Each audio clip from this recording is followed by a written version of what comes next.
முறையாக மு.க.ஸ்டாலின் சென்னை கோட்டை கொத்தளத்தில் சுதந்திர தின தேசிய கொடி ஏற்றியிருக்கிறார். சுதந்திர தின பேருரையாற்றியுள்ளார். பல்வேறு துறைகளில் சிறப்பாக பணியாற்றியவர்களுக்கு விருதுகளை வழங்கி சிறப்பித்துள்ளார். நிகழ்ச்சி முடிவுற்று அவர் தனது வாகனத்தில் புறப்பட்டு சென்று கொண்டிருக்கிறார். விவரங்களை வழங்குவதற்காக செய்தியாளர் சுபாஷ் பிரபு இணைந்திருக்கிறார். சுபாஷ், நிகழ்வுகளை விளக்குங்கள். நாட்டின் 75வது சுதந்திர தினம், அதே போல திமுக 10 ஆண்டுகளுக்கு பிறகாக பதவி வந்திருக்கிறது. முதலமைச்சராக மு.க.ஸ்டாலின் முதல் முறையாக 75வது ஆண்டு தினத்தில் மூவர்ண கொடியை கோட்டை கொத்தளத்தில் ஏற்றியிருக்கிறார். தற்போது அவரது வாகனமானது காமராஜர் சாலை, ராஜாஜி சாலையிலிருந்து காமராஜர் சாலையை நோக்கி வந்து கொண்டிருப்பதை நம்மால் பார்க்க முடிகிறது. காவல்துறை, போக்குவரத்து காவல்துறையின் வாகனங்கள், இருசக்கர வாகனங்கள் முன்னே அனுபவிக்க, அதற்கு நடுவில் முதலமைச்சரின் வாகனம் வந்து கொண்டிருக்கிறது. பின்னேயும் அந்த இருசக்கர வாகனங்கள் வந்து கொண்டிருக்கின்றன. இன்னும் சற்று நேரத்தில் பார்த்தீர்கள் என்றால் காமராஜர் சாலை சிவானந்த சாலை இணைப்பு பகுதியில் நேப்பியர் மேம்பாலம் அருகே 75வது ஆண்டு வைர விழா நினைவு தூணை முதலமைச்சர் மு.க.ஸ்டாலின் திறந்து வைக்க இருக்கிறார். மிகவும் எதிர்பார்க்கப்பட்ட ஒரு நினைவு தூணாக இந்த நினைவு தூண் வெறும் 10 நாட்களுக்குள்ளாகவே வடிவமைக்கப்பட்டு அதை நிறுவி இருக்கிறார்கள். இன்றைய தினத்தில் அந்த காட்சியை நம் மறுபுறத்தில் பார்த்து கொண்டு இருக்கிறோம். சுதந்திர தினத்தின் 75வது வைர விழாவை கொண்டாடும் வகையில் இந்த நினைவு தூணை இன்னும் சற்று நேரத்தில் முதலமைச்சர் திறந்து வைத்திருக்கிறார். அதற்காக அவர் வந்து கொண்டிருக்கிறார் என்பதும் நம்மால் காட்சிகளாக பார்க்க முடிகிறது. இந்த நினைவு தூண் பாத்தீங்கன்னா ஒட்டுமொத்தமாக 59 அடி உயரமாக கொண்டிருக்கிறது. அது மட்டுமல்லாமல் இந்த நினைவு தூண் பாத்தீங்கன்னா துருப்பிடிக்காத உலோகத்தால் உருவாக்கப்பட்டிருக்கிறது, செய்யப்பட்டிருக்கிறது. கடந்த 3ஆம் தேதி தான் இந்த நினைவு தூணை செய்யறதுக்கான அறிவுறுத்தல் கொடுக்கப்பட்டது. 10 நாட்களுக்குள் அந்த பணிகள் முடிந்திருக்கு. ஏறத்தாழ 1.95 கோடி ரூபாயில், அதாவது 1,95 லட்சத்துல இந்த நினைவு தூண் ஏற்பாடு செய்யப்பட்டிருக்கிறது. தற்போது மு.க.ஸ்டாலின் அவர்கள் அந்த நினைவு தூண் திறப்பு விழாவிற்கு மேடைக்கு வந்து கொண்டிருப்பதை நம்மால் பார்த்துக் கொண்டிருக்கிறது. ஒளிப்பதிவாளர் தினேஷ் அதை காட்சிப்படுத்திக் கொண்டிருக்கிறார்.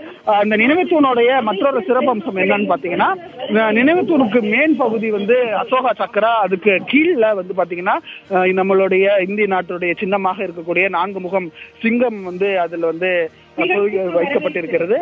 இந்த தூணோடைய உயரம் மட்டும் பாத்தீங்கன்னா 42 அடி. அதற்கு மேல் இருக்கக்கூடியது சிங்கமும், அதுக்கு மேல் இருக்கக்கூடிய அந்த அசோக சக்கரமும்.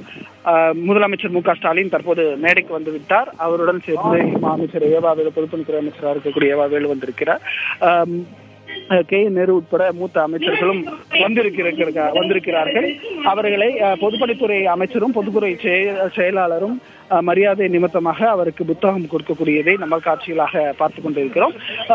அது மட்டுமல்லாமல் பார்த்தீர்கள் என்றால் இந்த நினைவு தூண் இங்கே சிவானந்த சாலை, அதே போல காமராஜர் சாலை இணைக்கக்கூடிய நேப்பியர் பாலம் துவங்கக்கூடிய இடத்தின் முனையிலேயே இருக்கிறது. அந்த மிக நீண்ட உயரமாக இந்த காமராஜர் சாலையில் இருக்கக்கூடிய ஒரு நினைவு தூணாக இந்த நினைவு தூணானது இடம்பெற இருக்கிறது. அதே போல இந்த நிகழ்ச்சியில் மூத்த அமைச்சர்களாக இருக்கக்கூடிய துரைமுருகன், பொன்முடி, எம்.ஆர்.கே. பன்னீர்செல்வம் ஆகியோரும் இந்த விழாவில் பங்கேற்றிருக்கிறார்கள். தலைமைச் செயலாளர் உள்ளிட்டோரும் வந்திருக்கிறார்கள். அடுத்தடுத்து அமைச்சர்கள் எல்லாம் வந்து கொண்டிருக்கிறார்கள். இன்னும் சில நிமிடங்களில் முதலமைச்சர் மு.க.ஸ்டாலின் இந்த நினைவு தூணை திறந்து வைக்க இருக்கிறார். அதே போல மு.க.ஸ்டாலின் அவர்களின் மனைவி துர்கா ஸ்டாலினும் அவரது மகனும் சட்டமன்ற உறுப்பினருமான உதயநிதி ஸ்டாலினும் இந்த தினத்தில் அந்த நிகழ்ச்சியில் பங்கேற்பதற்காக வந்திருப்பதையும் நம்மால் காட்சிகளாக பார்க்க முடிகிறது. மாண்புமிகு முதலமைச்சர் அவர்களையும் அமைச்சர் பெருமக்களையும் வருக என வரவேற்கிறோம். நிகழ்ச்சிக்கு வரவேற்று மாண்புமிகு முதலமைச்சர்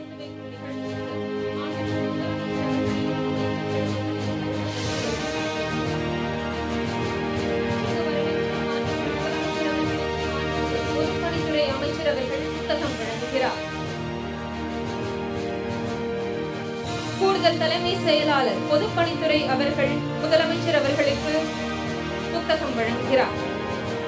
முதன்மை தலைமை பொறியாளர் பொதுப்பணித்துறை அவர்கள் மாண்புமிகு முதலமைச்சர் அவர்களுக்கு புத்தகம் வழங்குகிறார்.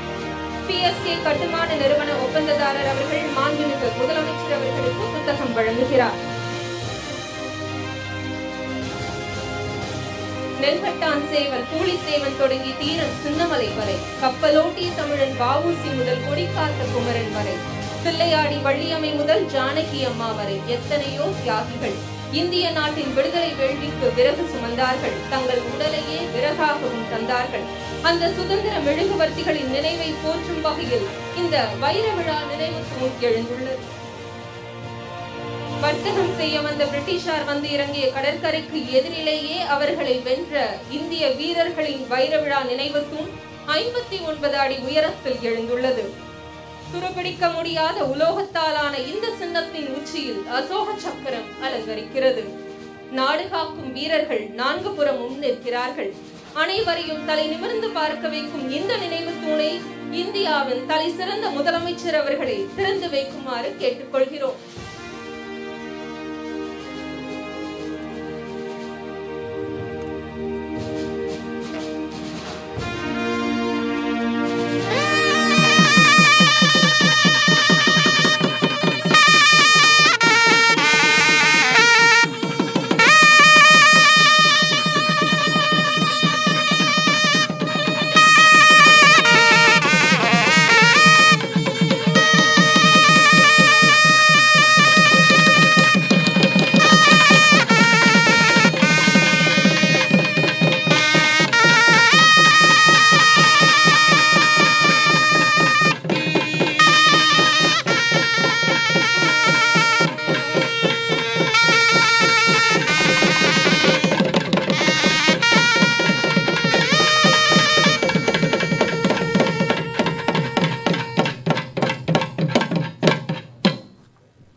சிறப்பு புகைப்பட காட்சியை மாண்புமிகு முதலமைச்சர் அவர்கள் பார்வையிடுகிறார்கள்.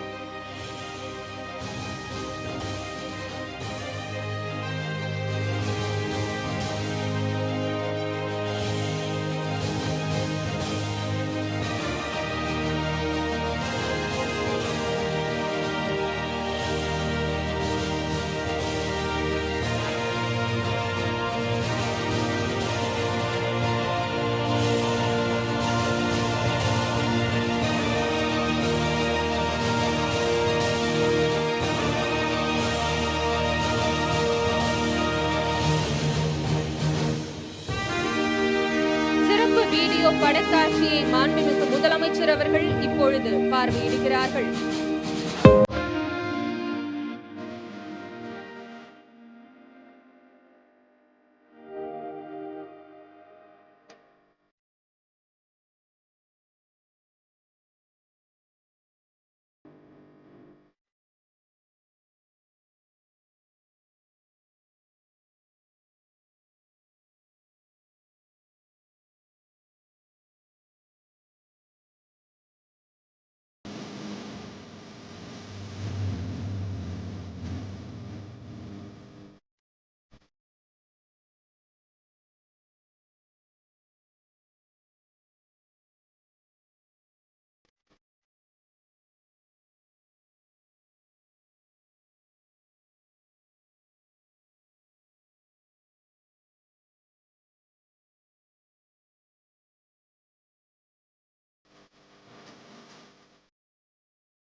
எழுபத்தி 5வது சுதந்திர தின வைர விழா நினைவு தூணை மாண்புமிகு முதலமைச்சர் அவர்கள் பார்வையிடுகிறார்கள்.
எழுபத்து 5வது சுதந்திர தின வைர விழா நினைவு தூணை திறந்து வைத்து அங்கே பார்வையிட்டுக் கொண்டிருக்கிறார் தமிழக முதலமைச்சர். அது சம்பந்தமான காட்சிகளை நாம் நேரலையில் பார்த்துக் கொண்டிருக்கிறோம்.